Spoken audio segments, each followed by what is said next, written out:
ఈ మాన్సూన్ ఆరంభం కావచ్చు, ఆరంభం అయిన నేపథ్యంలో కొన్ని రాష్ట్రాలు పర్టిక్యులర్‌గా దేశంలో ఉన్నటువంటి కొన్ని రాష్ట్రాలు ఎక్కడైతే ఋతుపవనాలు త్వరగా వస్తుంటాయి, అక్కడ కొంత ప్రమాదాలు చోటు చేసుకుంటూ ఉంటాయి. ఎక్కడైతే ల్యాండ్ స్లైడ్స్‌కి అంటే కొండ చర్యలకి విరిగిపడటానికి ఎక్కడైతే ఆస్కారం ఉంటుందో మాన్సూన్ సందర్భంలో అంటే వర్షాకాల సమయంలో పర్టిక్యులర్‌గా. సో, అట్లాంటి వల్నరబుల్ స్టేట్స్‌లో ఒకటి ఖచ్చితంగా కేరళ రాష్ట్రంగా మనం పరిగణిస్తూ ఉంటాం. అందరికంటే ముందుగా ఋతుపవనాలు అక్కడికే చేరుతూ ఉంటాయి. అక్కడ చేరుకున్న తర్వాత దేశం మొత్తం విస్తరించాలనేది అందరికీ తెలిసిన ఫ్యాక్టే. ఓపెన్ ఫ్యాక్టే. అదొక సంకేతంగా భావిస్తూ ఉంటాం. సో, అక్కడ ప్రకృతి ఎంత అందంగా ఉంటుందో, అంతే వల్నరబుల్‌గా కూడా ఉంటుంది. సో, ఈరోజు జరిగిన వాయనాడ్‌లో కేరళలోని వాయనాడ్ అనే ఆ ప్రాంతంలో జరిగినటువంటి ఒక ఇన్సిడెంటు భయాందోళన కలిగిస్తూ ఉంది. వాయనాడ్ మనకు తెలిసిందే. మొన్నటి వరకు రాహుల్ గాంధీ ప్రాతినిధ్యం వహించారు. ఆ తర్వాత ప్రియాంక గాంధీ ప్రాతినిధ్యం వహించారు. అక్కడ జరిగిన ఒక ఇన్సిడెంటు మనం గురించి తెలుసుకోబోతున్నాం. ఎంత ఇంపాక్ట్‌ఫుల్‌గా జరిగిందో ఒకసారి చూద్దాం. ఆహ్, ఫర్దర్ డీటెయిల్స్‌కెళ్ళే ముందు ఒకసారి దీని గురించి చెప్తాను చూడు. విజువల్ ఒకసారి చూద్దాం.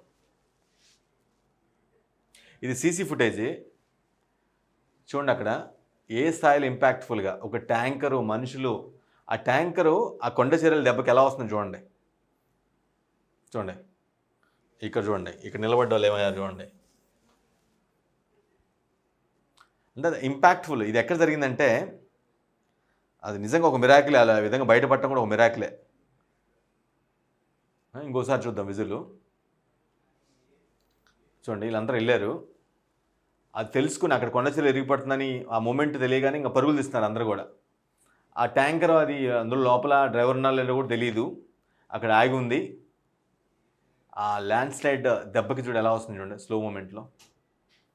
అంటే మనం విజువలైజేషన్ కోసం స్లో చేసాము. యాక్చువల్‌గా చాలా థ్రస్ట్‌తో చాలా ఫోర్స్‌ఫుల్‌గా వచ్చి తగిలింది. ఇది లేకపోతే వీళ్ళిద్దరూ కూడా చనిపోయేవాళ్ళే. సరే ఇది ఎక్కడ జరిగిందంటే, వయనాడ్‌లోని కల్లాడి అనే ప్రాంతంలో జరిగిన ఇన్సిడెంట్ జరిగింది. మీనాక్షి అనే వంతెన అక్కడ. వంతెన సమీపంలో ఒక టన్నెల్ నిర్మిస్తూ ఉన్నారు. ఆ టన్నెల్ నిర్మిస్తుండగా దాన్ని అంటే జనరల్‌గా టన్నెల్ నిర్మిస్తుంటే ఏందంటే, తవ్వి మట్టి మొత్తం ఏస్తూ ఉంటారు.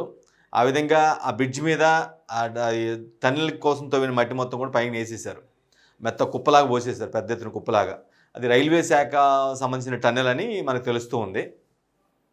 దాని ఎఫెక్ట్ వల్లే అంటే నిజంగానికి ఆ కుప్ప అది గనుక లేకపోతే అంత ఇంపాక్ట్ ఆ మట్టి కుప్ప తవ్విన మట్టి కుప్ప అక్కడ గనుక లేకుండా ఉన్నట్లయితే అంత ఇంపాక్ట్ జరిగి ఉండేది కాదనేది ఒక వాదన. లేదంటే ఈ పొలిటికల్ బ్లేమ్ గేమ్ చేసుకుంటున్నారు.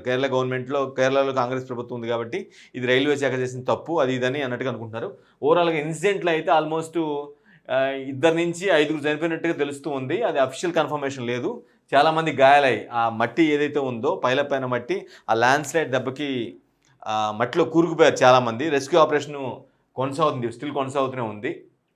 అంటే ఎంతమందున్నారక్కడ? అంటే టన్నెల్ తవ్వే ప్రాంతం కాబట్టి ఎక్కువగా మ్యాన్ పవర్ అక్కడ ఉండే అవకాశం ఉంటుంది కాబట్టి, మేబీ అక్కడ ఎంతమందున్నారో ఏదో కూడా తెలీదు. బట్ చాలామంది ఇంజ్యూర్ అయినట్టుగా తెలుస్తూ ఉంది. ఒకరి నుంచి నలుగురు వరకు చనిపోయినట్టుగా తెలుస్తూ ఉంది. ఇది సీసీ ఫుటేజ్‌లో రికార్డ్ అయింది. ఇక్కడ ఈ ఒక షాప్ ఏదో ఉంది ఇక్కడేదో. ఈ షాప్ తాలూకా సీసీ ఫుటేజి. ఆళ్ళకి అర్థమైపోయింది. ల్యాండ్ స్లైడ్ పడేలాగా ఉందని కొంతమందికి అర్థమైపోయింది. అందుకే ముందుగానే పరుగులు తీశారు. అయినప్పటికి కూడా కొంతమంది తప్పించుకోలేకపోయారు. చాలా అంటే చాలా ఇంపాక్ట్‌ఫుల్‌గా పెద్ద ఎత్తున ల్యాండ్ స్లైడు కొండ చర్యలు అంటే తెలుగులో కొండ చర్యలు అంటూ ఉంటాం. ఆ హిమాచల్ ప్రదేశ్ కావచ్చు, అక్కడ ఏదైతే పర్వత శ్రేణులకు దగ్గరగా ఉంటూ ఉంటాయో ఆ ప్రాంతాల్లో ఎప్పుడు కూడా కాశ్మీర్ కావచ్చు, అలాంటి ప్రాంతాల్లో ఇదొకటి కేరళ కావచ్చు. వర్షానికి అనుకూలంగా ఎక్కువగా వల్నరబుల్‌గా ఉండే స్టేట్‌లలో ల్యాండ్ స్లైడ్ సహజంగా పడుతూ ఉంటాయి. పర్టిక్యులర్‌గా మాన్సూన్‌లో బాగా పడుతూ ఉంటాయి. దాని ప్రతిఫలమే ఇది. ఇది రెస్క్యూ ఆపరేషన్. అంటే rescue operation in the sense ఆ మొత్తం ల్యాండ్ స్లైడ్ పడిన తర్వాత చూడండి. ఇది ల్యాండ్ స్లైడ్ తాలూకా మట్టిలాగుంది. అది కాకుండానే ల్యాండ్ స్లైడ్ పడ్డప్పుడు మట్టి ఏర్పడుతుంది కదా! అది కాకుండానే టన్నెల్ కోసం తవ్వారు మట్టి. ఇక్కడెవరో కూరుకుపోయారు చూడండి. రెస్క్యూ ఆపరేషన్ కొనసాగుతుంది. ఆళ్ళని తీస్తున్నారు. బయటికి తీస్తున్నారు. ఇదంతా దాని ఇంపాక్ట్‌ఫుల్‌కి అదంతా కూడా పడిపోయినాయి. చెట్లు గానీ, అక్కడున్నయి మొత్తం గానీ. ఎవరైతే అంటే బతికున్నట్టుగా తెలిసిందో వాళ్ళందరూ గ్రూప్ గ్యాదర్ അയ്യി റെസ്ക്യൂ ഓപ്പറേഷൻ చేస్తున్నారు. తీసుకెళ్తున్నారు. 7 പേര് മിസ്സിംഗ് ആണ്. അവരെ കാണാതായിട്ടുണ്ട്.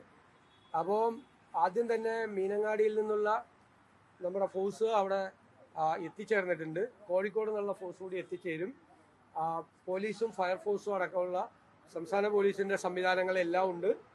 അതുപോലെ തൃശ്ശൂരിൽ നിന്ന് ഡിഫൻസിൻ്റെ ഒരു സെക്യൂരിറ്റി ഫോഴ്സ് റെഡിയാക്കി നിർത്തിയിട്ടുണ്ട്. എല്ലാ സംവിധാനങ്ങളും അവിടെ വളരെ പെട്ടെന്ന് എത്തും. ഇത് മുൻകൂട്ടി ഈ മണ്ണ് നീക്കം ചെയ്യണം എന്ന് ആവശ്യപ്പെട്ടിട്ടുള്ളതായിരുന്നു.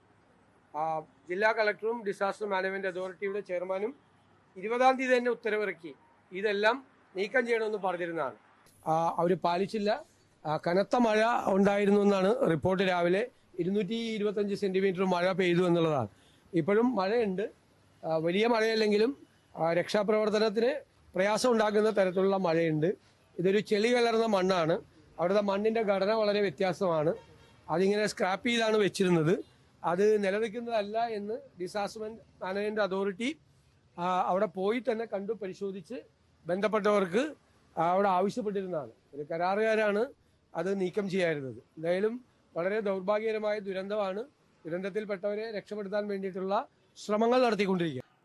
ఆయన ఏం చెప్తున్నాడంటే నాకు అర్థమైన భాషలో, అంటే మలయాళం నాకేం రాదు, బట్ ఆయన చెప్పిన సెన్స్ ఏమర్థమైందంటే అధికారులను ప్రస్తుతం రెస్క్యూ ఆపరేషన్ కొనసాగుతుంది. అందరూ ఎన్డీఆర్ఎఫ్ కావచ్చు, పోలీసులు కావచ్చు, రెవెన్యూ అధికారులు మొత్తం కూడా వచ్చి అందులో పాల్గొన్నారు, రెస్క్యూ చేస్తున్నారు. ఒకరిద్దరు చనిపోయినట్టుగా ఉంది.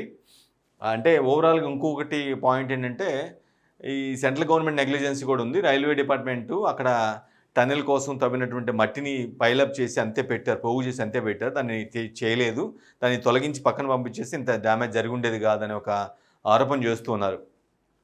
అంటే కొంత సెంట్రల్ గవర్నమెంట్ బాధ్యత వహించాల్సిన అవసరం ఉంది ఈ ప్రమాదానికి, ఇన్సిడెంట్కి అని చెప్పి ఆయన ఇండైరెక్ట్గా చెప్తూ ఉన్నారు.